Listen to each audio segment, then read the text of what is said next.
Ini pakai masker, cuman maskernya diturunin gini. Jadi semua orang yang masuk di studio ini kita sudah PCR semua.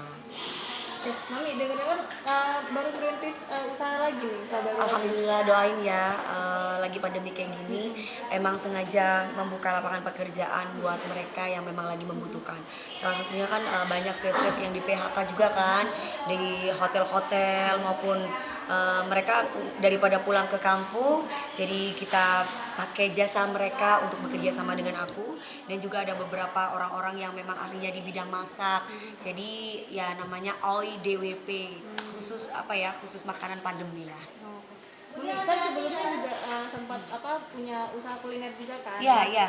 Sekarang bikin usaha kuliner lagi, itu kenapa milih kuliner lagi?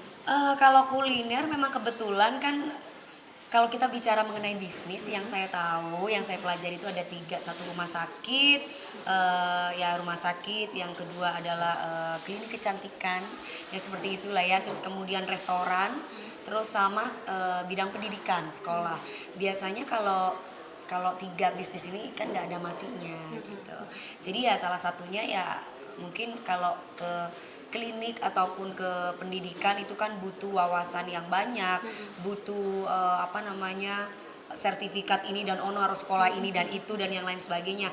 Tapi kalau masak kan pasti namanya perempuan pasti bisa masak. Cuma bedanya kalau ada chef kan lebih profesional aja. Jadi ada yang ngajarin, ada yang ngejalanin. Kalau kemarin kuliner aku bikin sambal sendiri kan bikin sendiri, Mbak.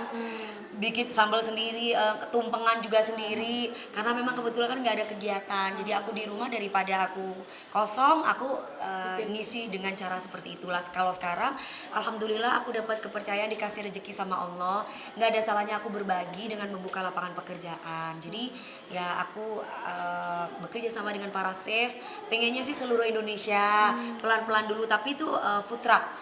Karena memang kalau restoran kan nggak boleh kita mengundang keramaian, jadi food truck plus online. Jadi kalau food truck itu kita bisa pindah-pindah, apalagi mau menjelang bulan puasa kan, paling murah juga itu kan modelnya kayak rice ball gitu, harganya 10.000 ada dadarnya, terus ada cheese, saus cheese-nya juga, macem-macem lah buat makanan anak-anak, sama ayam gitu.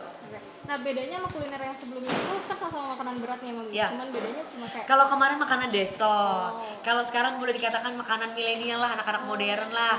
Jadi OIDWP itu kan Jepang ya, jadi ada cheese mozzarella, ada yang macam. Jadi tapi bawahnya tetap ayam gitu. Kalau makanan deso kan pasti kan kayak sambal terasi, ikan asin, macam-macam kayak yang kemarin.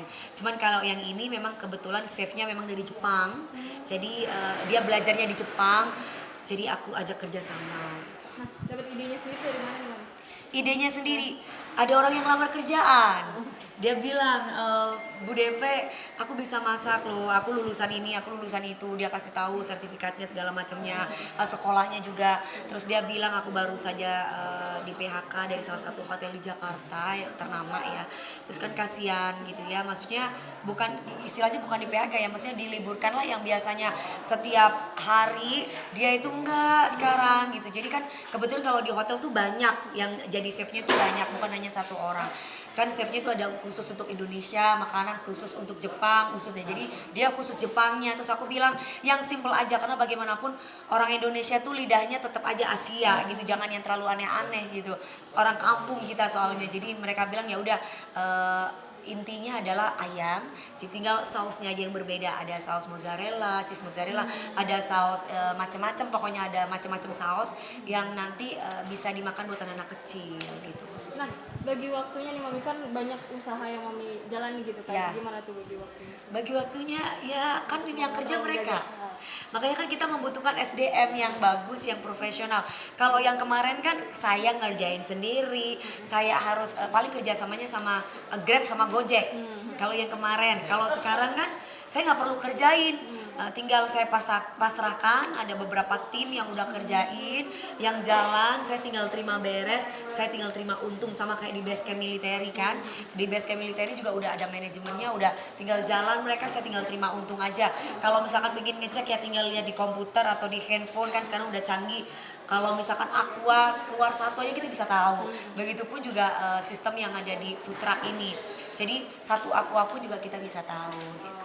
Mami satu lagi nih, terlepas dari bicara soal usaha nih kan, aku juga sempat baca artikel nih terus Ya. dari program Ambiar juga nih aku Ya. lihat.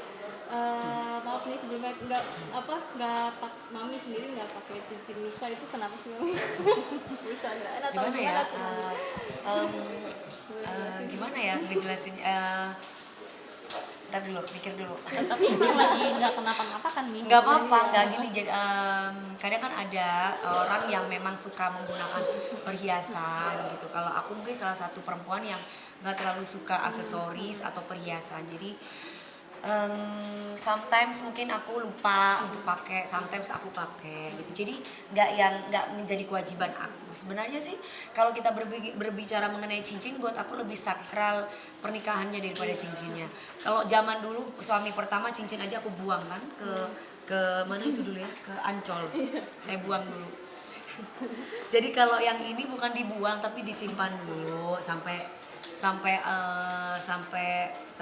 pengen pakai gitu, sampai pengen pakai ya dipakai, kalau misalkan nggak ya ditaruh gitu kan. Setiap rumah tangga itu pasti ada lagi enak lagi nggak enak, itu sudah pasti.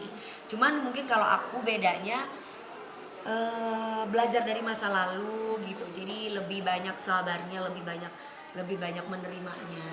Kalau dulu mungkin masih anak-anak jadi menggebu-gebu yang gimana lah banyak.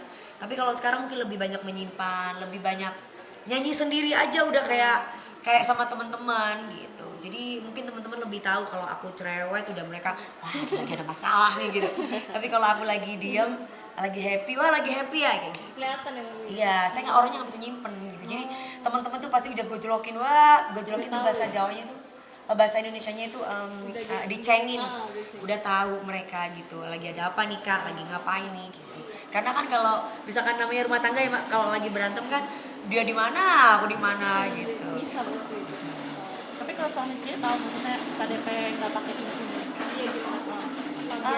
Buat aku sih, kalau buat aku sih nomor satu setia ya mbak. Kadang orang nggak pakai cincin juga nggak masalah ya. Setianya Setia, nomor satu setia. Orang itu pakai cincin masih aja kok diganggu pelakor, ada aja. Orang yang kepingin jadi istri kedua atau macem-macem. Kalau aku kan memang bukan tipe orang yang suka ngecek handphone. Jadi aku orangnya suka percayakan aja sama suami. Jadi mau suami itu ngeliatin handphonenya, mau suami itu enggak, bagi aku terserah lah gitu. Jadi kalau aku beda lagi, kalau dia orangnya suka ngecek. Dicekin semua. Ya kalau aku sih ya mau dicek ya, orang saya nggak pernah aneh-aneh. Tapi kalau aku nggak, kalau dia tiba-tiba ditaruh di meja, maksudnya biar aku ngecek, itu pun aku, mancing gitu kali ya sengaja. itu pun aku nggak mau ngecek. Nanti tiba-tiba ada foto-foto atau SMS dari perempuan-perempuan kan kelihatan kan, dari itunya kan kalau masuk gitu walaupun terkunci kan kelihatan. Kalau dulu saya suka buka yang pas berantem, yang pas mau cerai dulu itu, yang ada sayur asem apa itu. Kalau sekarang enggak, kalau sekarang kalau kok tadi nggak ngambil sih, kenapa? Ada program lain lebih enakan, kita kan awet muda bisa goyang-goyang. Terus jadi kalau sekarang ada ini, lihat, saya tahu gitu kan kalau di meja saya nggak pernah buka, ya udah biarin aja gitu. Yang penting saya nggak kelihatan mata atau kan dia tiap hari juga sama saya gitu. Jadi Percaya aja. Kadang sampai kata asisten aku, itu si bapak lagi teleponan nih lama gini.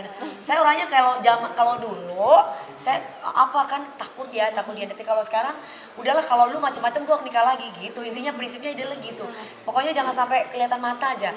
Lagi juga kan nggak baik mbak kalau kita terlalu curiga atau kita terlalu yang posesif gitu, itu nggak baik juga. pikiran sendiri ya. Iya, jadi mendingan kita happy aja. Karena Tuhan itu pasti kasih terbaik buat kita. Jadi kalau misalkan kita berbuat kebaikan dibalas baik. Kalau misalkan kita berbuat kejahatan ya pasti dibalas jahat. Seandainya pun dia nggak setia, ya mungkin akan selesai dan aku akan dapat orang yang baik gitu. Jadi kalau misalkan dia setia, pasti ada jalannya buat kita berdua. Jadi biasa aja.